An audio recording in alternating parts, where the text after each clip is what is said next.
y dijimos, tenemos que llamarlo a Raúl Timerman para ver qué interpretación hace él, que tiene tanta experiencia en esto. Raúl, gracias por atendernos, buen día. Buen día, Daniel, ¿cómo están ustedes? Bien, Raúl, estamos mirando asombrados todo esto que pasa, ¿no? Como alguien decía por ahí, paren el mundo que me quiero bajar. Está tan complicado el panorama, Raúl, ¿qué lectura hace usted? Bueno, complicado es complicado, digamos. Hubo en el mundo por lo menos dos procesos similares. Uno fue el Mani Puliti en Italia y el otro fue el Lavallato en Brasil, digamos, más cercano en el tiempo. El tema es, digamos, la justicia toma un caso cuando ya ocurrió.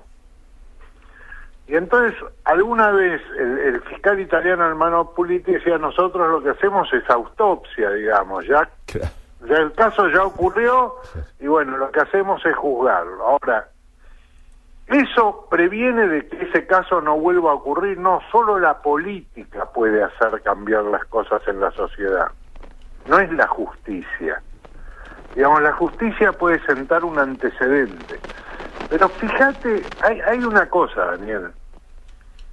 Vas a ver, hay que dejar que pasen unos días siempre de los hechos para ver cómo asienta, pero vos vas a ver que no va a tener peso electoral sobre lo que cada candidato tenía antes de este hecho. En particular, no va a afectar lo que Cristina tenía como potencial de votos en este momento. Posiblemente sí afecte la posibilidad de crecimiento de Cristina en los votos, digamos, pero ese 30% que tiene lo va a seguir teniendo. ¿Ah, sí? ¿Y por qué?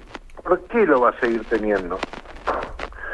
Porque la gente no está preocupada por la corrupción. La gente está preocupada por la supervivencia.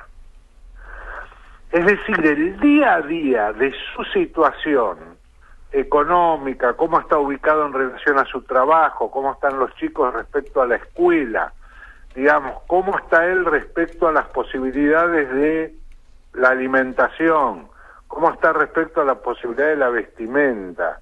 Llega a fin de mes, no llega con dificultades, piensa que este verano se va a ir de vacaciones o no. Eso es lo que define qué es lo que va a hacer. La sociedad argentina, ¿vos sabés qué día se festeja el Día de la Industria en la Argentina, el Día de la Industria Nacional, el 2 de septiembre? El 2 de septiembre. ¿Sabés qué sucedió un 2 de septiembre de 1857? No. Fue el primer contrabando de lingotes de plata que se embarcó en lo que después sería el puerto de Buenos Aires. Y por eso es el Día de la Industria, ¿no? Y por eso es el Día de la Industria, porque se festeja la primera exportación.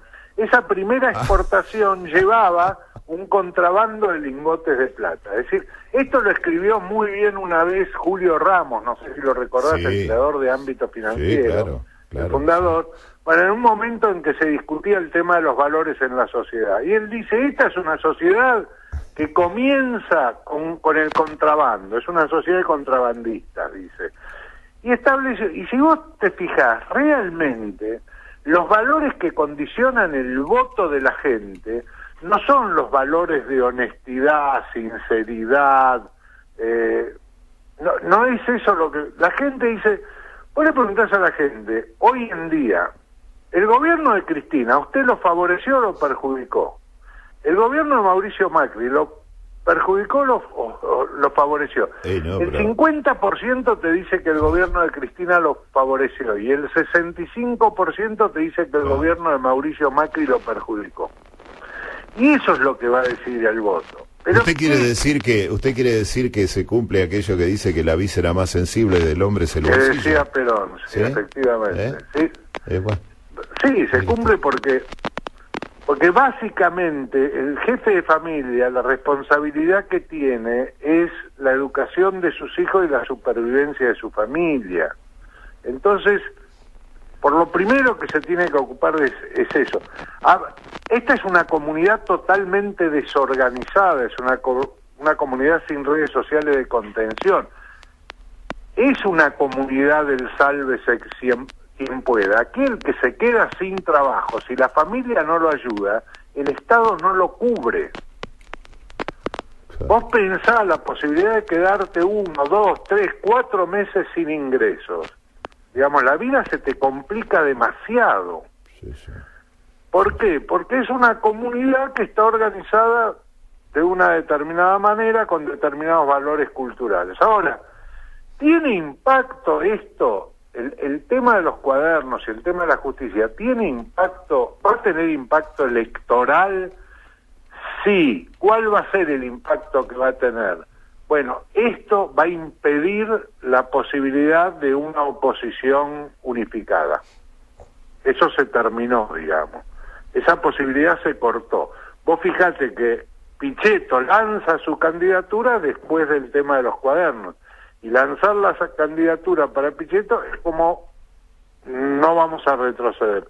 Y yo creo... Sí, lo primero que dijo, además, Raúl, como para reafirmar lo que usted dice, lo escuchamos con muchísima atención, lo primero que dijo es, no vamos a acordar con el kirchnerismo. Lo primero que dijo. Y Cristina tampoco va a acordar con nadie, porque ese es el otro punto. Cristina no se asocia. Cristina o es jefa de muchos, de pocos o de 3. Pero ella es la jefa, tiene una estructura de personalidad en la cual no tiene pares. Hacer una coalición es, digamos, tratar con pares. La personalidad de Cristina es que ella no tiene pares. Cristina habla mucho más de lo que escucha. Digamos, emite ideas más de lo que recepciona ideas.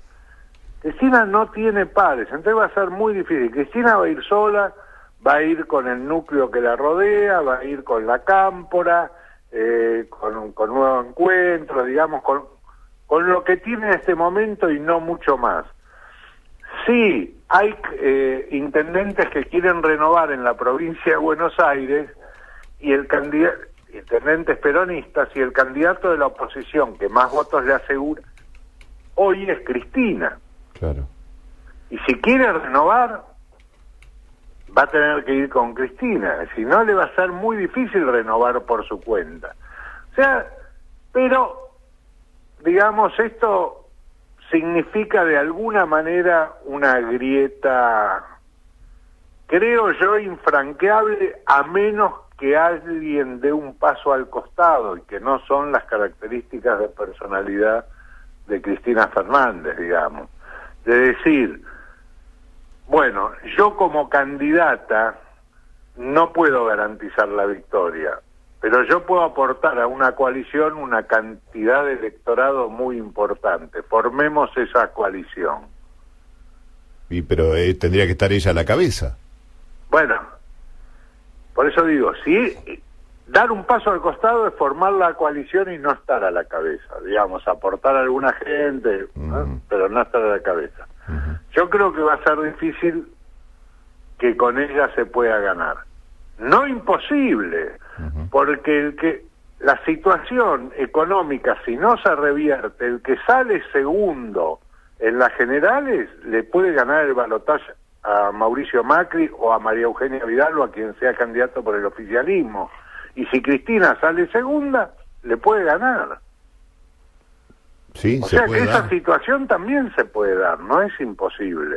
Pero usted me decía recién que esto del escándalo de los cuadernos y demás, lo que hace es que impide que pueda crecer, digamos, el caudal de votos. Ahí se le va a complicar para crecer a Cristina. Claro, pero el balotaje es a quien no quiero. Es verdad. Yo no creo que pueda crecer para las generales, digamos, donde hay candidatos individuales y la gente elige por su preferencia individual. Pero el balotaje es descarte, es decir, a quien no quiero. Va a haber mucha gente que no la va a querer a Cristina y que va a votar en contra de ella, pero va a haber mucha gente que no va a querer a Macri o a Vidal y va a votar en contra de ella, y vamos a ver, digamos, de qué lado. Es muy difícil ahora predecirlo. Pero si la situación económica no se revierte, sí, puede ganar cualquiera. Fíjate una cosa, te voy a dar un ejemplo. Sí. Perú tuvo 2 veces como presidente Alan García con una diferencia de 16 años. La primer presidencia de Alan García fue muy mala, terminó con un 10% de imagen positiva y fue un desastre. Y la segunda presidencia de Alan García fue muy buena. ¿Vos sabés quién le gana a cuando Alan García termina su primer presidencia, que si no me equivoco fue en el 90... Sí, yo me acuerdo que acá de creo acá que fue del decían... 85 al 90, presidente, la primera vez. Sí. El gran candidato a ser presidente era Vargas Llosa, claro, a continuarlo. De la derecha. Pero no logra imponerse en primera vuelta, entonces hay que ir a balotaje. Sí sale primero en primera vuelta, pero no obtiene la cantidad de votos necesarias y hay que ir a balotaje. Y el balotaje lo gana un ingeniero desconocido que lidera un partido que se llama Cambio 90, y ese ingeniero Fujimori fue el presidente de Perú. Sí. Y dejó el tendal, sí. Y lo que venía era el cambio. Sí. Y después Alan García volvió, digamos, ganó por muy poco la elección también en segunda vuelta, sacó el 52,6% de los votos, parecido a lo que sacó Mauricio Macri, y le ganó a Ollanta Humala. Sí, yo me acuerdo porque no me cocino en un hervor más, lo de Alan García, me acuerdo que había un cantito que decía algo así como patria mía, yo quiero un presidente como Alan García, que algunos lo miraban con mucha admiración y después terminó bastante mal ese gobierno, ¿no? Terminó muy mal el primer gobierno y terminó muy bien el segundo gobierno de Alan García. Claro. O sea que lo que va a pasar en Argentina, hubo una gran discusión con el tema de la legalización del aborto, hubo un fraccionamiento social, hubo fraccionamiento en el sentido de que había un grupo que pensaba de una manera y otro grupo que pensaba de otra manera, y digamos, y las maneras eran más o menos irreconciliables. Vivimos en una sociedad donde el 100% de los miembros de esta sociedad piensa que el 50% está equivocado. Claro. Sí, esa es una definición que nos... Y bueno, esa es la sociedad argentina. El 100% piensa que el 50% está equivocado. Bueno, es una sociedad muy difícil de organizar. Sí, muy difícil de unir también, muy difícil de unir. Claro, bueno, organizarla sería unir lo que se puede y lo que no, conciliarlo, digamos, ¿no? Claro. Bueno, Raúl, ha sido un gusto como siempre hablar con usted y sinceramente lo charlábamos y decíamos, tenemos que escuchar a alguien que nos ponga un poco en contexto porque uno tiene la sensación de que están pasando cosas, como diría el presidente, demasiadas cosas a la vez. Esto es un tsunami, no terminó todavía, digamos. Todavía no terminó. No terminó, y aparte está pasando lo que pasó siempre en este tipo de procesos. Los políticos resisten y los empresarios desfilan y cantan.